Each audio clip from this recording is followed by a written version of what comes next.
അസ്സലാമലൈക്കും dear friends, welcome back to Shamees car world. ഇന്ന് ഞാൻ വന്നിരിക്കുന്നത് വളരെയധികം വെറൈറ്റിയും ഹെൽത്തിയുമായിട്ടുള്ള എണ്ണയില്ല മധുരപലഹാരത്തിൻ്റെ റെസിപ്പി ആയിട്ടാണ്.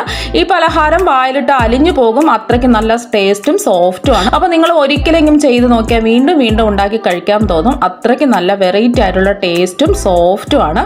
അപ്പോൾ നമ്മൾ വീട്ടിലുള്ള വളരെ കുറഞ്ഞ ചേരുവകൾ വെച്ചിട്ട് പെട്ടെന്ന് തന്നെ നമുക്ക് ഈ പലഹാരം എങ്ങനെ തയ്യാറാക്കി എടുക്കാൻ നോക്കാം. ആദ്യം തന്നെ നമ്മുടെ പലഹാരം തയ്യാറാക്കുന്നതിന് വേണ്ടിയിട്ട് ഞാനിവിടെ 2 കപ്പ് തേങ്ങയാണ് എടുത്തിട്ടുള്ളത്. മിക്സിയുടെ ചെറിയ ജാറിലോട്ട് നമുക്ക് ഇട്ട് കൊടുക്കാം. ഞാനിവിടെ എടുത്തിട്ടുള്ള അളവ് കപ്പ് 250 ml കപ്പാണ് കേട്ടോ. അടുത്ത രണ്ടാമത്തെ കപ്പ് തേങ്ങയും ഞാൻ എടുത്തിട്ടുണ്ട്, അതും ഈ മിക്സിയുടെ ജാറിലോട്ട് ഇട്ട് കൊടുക്കാം. ഇനി നമുക്ക് ആവശ്യത്തിന് വെള്ളം ചേർത്ത് കൊടുക്കാം. ഇനി ഞാനിവിടെ 1.5 കപ്പ് വെള്ളമാണ് എടുത്തിട്ടുള്ളത്. തേങ്ങ അളന്നെടുത്ത് അതേ കപ്പിൽ തന്നെ 1.5 കപ്പ് വെള്ളം എടുക്കുക. 1/2 കപ്പ് വെള്ളവും കൂടെ ഒഴിച്ചു കൊടുത്തു. ഇനി ഈ തേങ്ങ ഒന്ന് അടിച്ചെടുത്തിട്ട് വരാം. ഒരുപാട് അങ്ങ് അടിച്ചെടുക്കണ്ട, ഒന്ന് അടിച്ചെടുത്താൽ മാത്രം മതി. അപ്പൊ തേങ്ങ അടിച്ചെടുത്തിട്ടുണ്ട്. ഇനി നമുക്ക് ഇതിന്റെ പാലൊന്ന് നമുക്ക് അരിച്ചൊഴിക്കാം. ഇനി ഞാനിവിടെ തേങ്ങയുടെ പാലെടുക്കുന്നതിന് വേണ്ടിയിട്ട് ഒരു ബൗളും അരിപ്പയും എടുത്തിട്ടുണ്ട്. ഇതിലോട്ട് നമ്മുടെ അരച്ചു വെച്ച തേങ്ങ ഇട്ട് കൊടുക്കാം. ഇനി ഈ തേങ്ങ നന്നായിട്ട് കൈവച്ച് മുറുക്കി പിഴിഞ്ഞ് നല്ലോണം ഇതിന്റെ പാലെല്ലാം നമുക്ക് എടുക്കാം. നമ്മൾ പിഴിഞ്ഞെടുത്ത തേങ്ങയുടെ കൊത്ത് നമുക്ക് ആവശ്യമുണ്ട്, കളയേണ്ട ആവശ്യമില്ല. ഇത് നമുക്ക് ഒരു പാത്രത്തിലോട്ട് ഇട്ട് മാറ്റി വെക്കാം.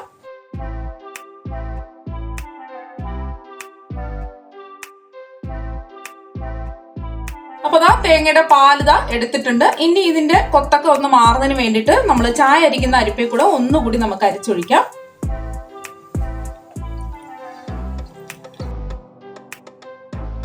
അപ്പൊ കണ്ടോ, ചെറിയ ചെറിയ കൊത്തുകളുണ്ട്. ഇത് നമുക്ക് മാറ്റാം. അപ്പൊ നമ്മൾ അരിച്ചെടുത്ത തേങ്ങാപ്പാല് മാറ്റി വെക്കാം. അടുത്തതായിട്ട് നമുക്ക് വേണ്ടത് 1.25 കപ്പ് ശർക്കരയാണ് ഞാൻ എടുത്തിട്ടുള്ളത്. അതിന് വേണ്ടിയിട്ട് ഫ്ലെയിം ഓണാക്കി ഒരു സോസ് പാൻ ഞാൻ വെച്ച് കൊടുത്തിട്ടുണ്ട്. അപ്പൊ അതിലോട്ട് ഈ 1.25 കപ്പ് ശർക്കര ഇട്ട് കൊടുക്കാം.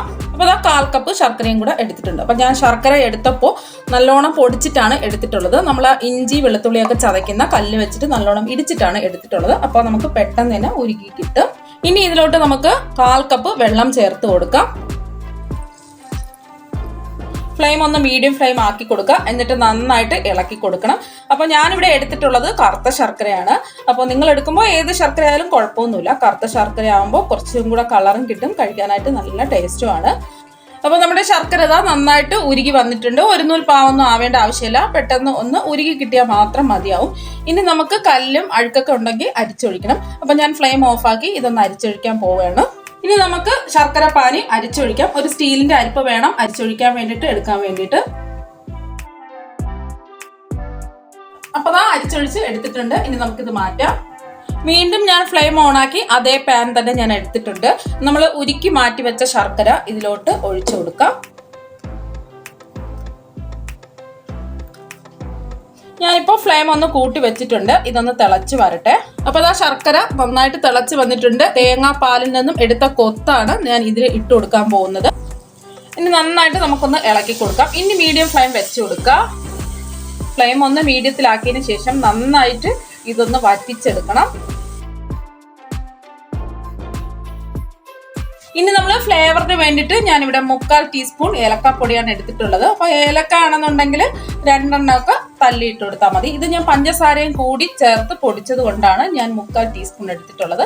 അപ്പൊ ഏലക്കാപ്പൊടിയാണെന്നുണ്ടെങ്കിൽ 1/4 ടീസ്പൂൺ എടുത്താൽ മതിയാവും. ഇനി ഈ ശർക്കര പാനിയെല്ലാം നമുക്കൊന്ന് വറ്റി നല്ലോണം വരണം. ഇപ്പൊ നല്ലൊരു മണമൊക്കെ വരുന്നുണ്ട്. അപ്പൊ ഒന്ന് വറ്റി വരട്ടെ.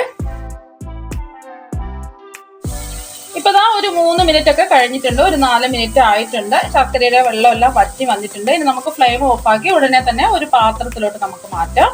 അപ്പൊ നമ്മുടെ മിക്സ് ഡ്രൈ ആയിട്ടുള്ള ഒരു പാത്രത്തിൽ വേണം ഇട്ട് കൊടുക്കാൻ വേണ്ടിയിട്ട്. ഇനി നന്നായിട്ട് തണുക്കാൻ വേണ്ടി നമുക്ക് മാറ്റി വെക്കാം.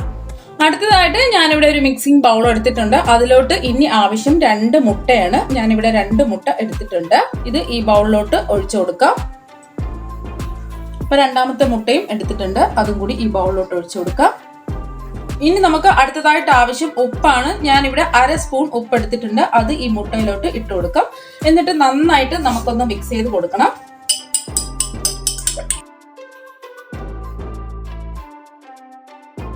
അപ്പൊ ഒന്ന് മിക്സ് ചെയ്തെടുത്തു. അപ്പൊ പാറിക്കേണ്ട ആവശ്യമൊന്നുമില്ല, ഒന്ന് മിക്സ് ചെയ്തെടുത്താൽ മാത്രം മതി. അടുത്തതായിട്ട് നമുക്ക് ഇതിലോട്ട് ആവശ്യം മൈദാ മാവാണ്. ഞാനിവിടെ 1.5 കപ്പ് മൈദാ മാവാണ് എടുത്തിട്ടുള്ളത്. അത് ഈ ബൗളിലോട്ട് ഇട്ട് കൊടുക്കാം. 1/2 കപ്പും കൂടി ഇട്ട് കൊടുക്കാം. ഇനി നമുക്ക് എടുത്തു വെച്ച തേങ്ങാപ്പാലുണ്ടല്ലോ, അതാണ് ഒഴിച്ചു കൊടുക്കാനുള്ളത്. ആദ്യം നമ്മൾ 1 കപ്പ് ഒഴിക്കുകയാണ്. അങ്ങ് ഒരുപാട് ഒരുമിച്ച് എടുത്ത് ഒഴിക്കാൻ പാടില്ല. ഇനി നമുക്ക് ഒന്ന് മിക്സ് ചെയ്ത് കൊടുക്കാം. അപ്പൊ കണ്ടല്ലോ, കുറച്ച് കട്ടിക്കാണ് ഇരിക്കുന്നത്. അപ്പൊ നമ്മൾ എടുത്തു വെച്ച തേങ്ങാപ്പാലിൽ നിന്ന് 1/2 കപ്പും കൂടി നമുക്ക് ഒഴിച്ചു കൊടുക്കാം. അപ്പൊ 1/2 കപ്പ് പാലും കൂടി അങ്ങ് മുഴുവനും ഒഴിച്ചു കൊടുക്കാം. ഇനി നമുക്ക് കട്ടയൊന്നുമില്ലാതെ നന്നായിട്ട് ഇത് മിക്സ് ചെയ്തെടുക്കണം. അപ്പൊ കട്ടകളൊക്കെ ഉണ്ടെന്നുണ്ടെങ്കിൽ ഒരു വിസ്ക് വെച്ച് ഇതുപോലെ നന്നായിട്ട് ഉടച്ചു കൊടുക്കാം. നന്നായിട്ട് നമുക്ക് മിക്സ് ചെയ്തെടുക്കാം. അപ്പൊ നമ്മൾ മിക്സിയിൽ വെച്ച് അടിച്ചെടുത്താൽ ഇത് പതഞ്ഞിട്ട് പോവും. അപ്പൊ അതിന് നല്ല ടെക്സ്ചർ കിട്ടില്ല. അതുകൊണ്ട് ഇതുപോലെ വിസ്ക് വെച്ച് വേണം, അല്ലെങ്കിൽ തടിത്തവി വെച്ചിട്ട് നമുക്ക് കട്ടകളൊന്നുമില്ലാതെ നന്നായിട്ട് ഇത് ഉടച്ചെടുക്കണം. അപ്പൊ മിക്സ് ചെയ്ത് എടുത്തിട്ടുണ്ട്. കുറച്ച് കട്ടിയായിട്ട് തന്നെ ഇരിപ്പുണ്ട്. അപ്പൊ ഇതുപോലെ നമ്മൾ തേങ്ങാപ്പാൽ ഒരുമിച്ച് ചേർത്ത് കൊടുക്കാതെ ഇതുപോലെ നോക്കിയിട്ട് വേണം തേങ്ങാപ്പാൽ ചേർത്ത് കൊടുക്കാൻ വേണ്ടിയിട്ട്. അപ്പൊ ഞാൻ എടുത്ത തേങ്ങാപ്പാൽ മുഴുവനും ഞാൻ ചേർത്ത് കൊടുക്കുകയാണ്. 1/4 കപ്പും കൂടെ ഉണ്ടായിരുന്നു, അത് മുഴുവനും ഞാൻ ചേർത്ത് കൊടുക്കുകയാണ്. ഇനി നമുക്ക് നന്നായിട്ട് മിക്സ് ചെയ്ത് കൊടുക്കാം. അപ്പൊ ടോട്ടൽ ഞാൻ എടുത്തിട്ടുള്ള തേങ്ങാപ്പാല് 1.25 കപ്പ് തേങ്ങാപ്പാലാണ് എനിക്ക് കിട്ടിയിട്ടുള്ളത്. അപ്പൊ തേങ്ങാപ്പാൽ ഇല്ലാന്നുണ്ടെങ്കിൽ പാല് ഒഴിച്ചു കൊടുത്താലും മതിയാവും. കട്ടയൊന്നുമില്ലാതെ നന്നായിട്ട് കലക്കിയെടുക്കണം. നമുക്ക് ഈ ബാറ്റർ നല്ല സ്മൂത്ത് ആയിട്ട് കിട്ടണം. ഒട്ടും കട്ടകളൊന്നും പാടില്ല. ഈ സമയത്ത് നിങ്ങൾക്ക് വേണമെന്നുണ്ടെങ്കിൽ 1 ടേബിൾ സ്പൂൺ പഞ്ചസാരയൊക്കെ ചേർത്ത് കൊടുക്കാം. ഞാനിപ്പോൾ ചേർത്ത് കൊടുക്കുന്നില്ല. അപ്പോൾ നമ്മുടെ മാവ് നല്ല സ്മൂത്ത് ആക്കി എടുത്തിട്ടുണ്ട്. ഇനി നമുക്ക് കളർ ഒന്ന് കൊടുക്കുന്നതിന് വേണ്ടിയിട്ട് നിങ്ങൾക്ക് വേണമെന്നുണ്ടെങ്കിൽ നിങ്ങൾക്ക് മഞ്ഞൾപ്പൊടി ചേർത്ത് കൊടുക്കാം. ഞാൻ ചെറിയൊരു കളർ ചേർക്കുകയാണ്. ഞാനിവിടെ പിസ്തയുടെ എസെൻസ് ആണ് ചേർക്കാൻ പോകുന്നത്. അപ്പൊ നിങ്ങളുടെ കയ്യിലുണ്ടെങ്കിൽ പച്ച കളറൊക്കെ ഉണ്ടെങ്കിൽ ഒരു നുള്ള് ചേർത്ത് കൊടുക്കാം. അപ്പൊ ഞാനിവിടെ ഒരു നുള്ള് കളർ ഒരു തുള്ളി ചേർത്ത് കൊടുക്കാൻ പോവുകയാണ്. 2 തുള്ളി കളർ ചേർത്ത് കൊടുക്കാം. ഇത് ചേർത്ത് കൊടുക്കുമ്പോൾ ഈ മുട്ടയുടെ സ്മെല്ലൊക്കെ ഉണ്ടെങ്കിൽ പോവുകയും ചെയ്യും. മതി. ഇനി നന്നായിട്ട് ഒന്ന് മിക്സ് ചെയ്ത് കൊടുക്കാം. ഒരുപാട് അങ്ങ് ചേർത്ത് കൊടുക്കല്ലേ.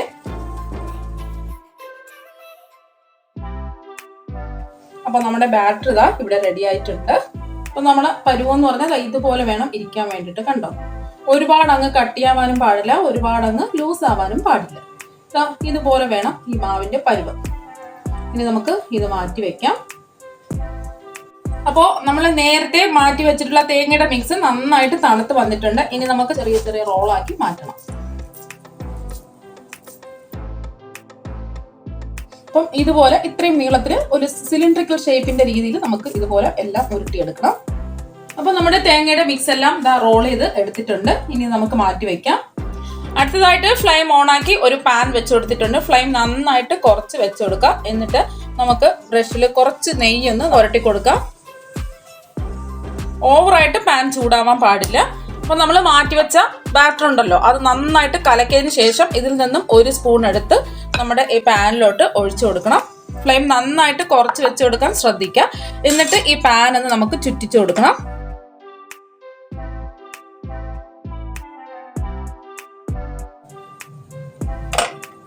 അപ്പോൾ ചുറ്റിച്ച് കൊടുത്തിട്ടുണ്ട്. ഫ്ലെയിം നന്നായിട്ട് കുറച്ച് വെച്ച് കൊടുക്കുക. ഇതിന്റെ മേൽഭാഗമൊക്കെ ഒന്ന് ഡ്രൈ ആയിട്ട് നമുക്ക് വരണം.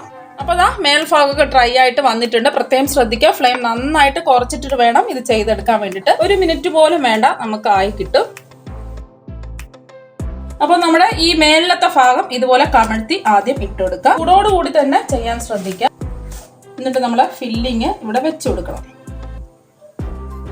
എന്നിട്ട് ഒന്ന് റോൾ ചെയ്ത് കൊടുക്കാം.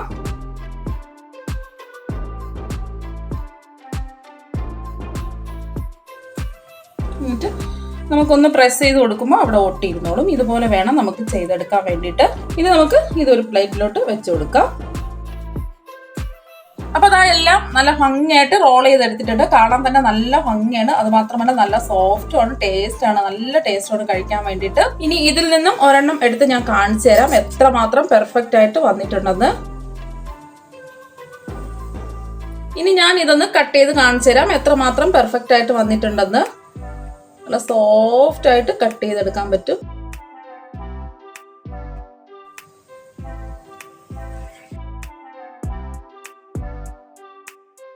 അപ്പം ഞാൻ എന്താ കട്ട് ചെയ്ത് എടുത്തിട്ടുണ്ട്, നല്ല സോഫ്റ്റ് ആണ്. അപ്പം ഈ പലഹാരം ബ്രേക്ക്ഫാസ്റ്റ് ആയിട്ടും ഡിന്നറായിട്ടും 4 മണി പലഹാരമായിട്ടും ഒക്കെ നമുക്ക് കഴിക്കാൻ പറ്റും. നല്ല ടേസ്റ്റ് ആണ്. അപ്പോൾ ഈ ഹെൽത്തി ആയിട്ടുള്ള ഈ പലഹാരം നിങ്ങൾ എല്ലാവരും തയ്യാറാക്കി നോക്കുക. നിങ്ങൾക്ക് എല്ലാവർക്കും ഇഷ്ടപ്പെടും. അപ്പം നമുക്ക് മറ്റൊരു വെറൈറ്റി ഡിഷുമായിട്ട് വീണ്ടും കാണാം. താങ്ക്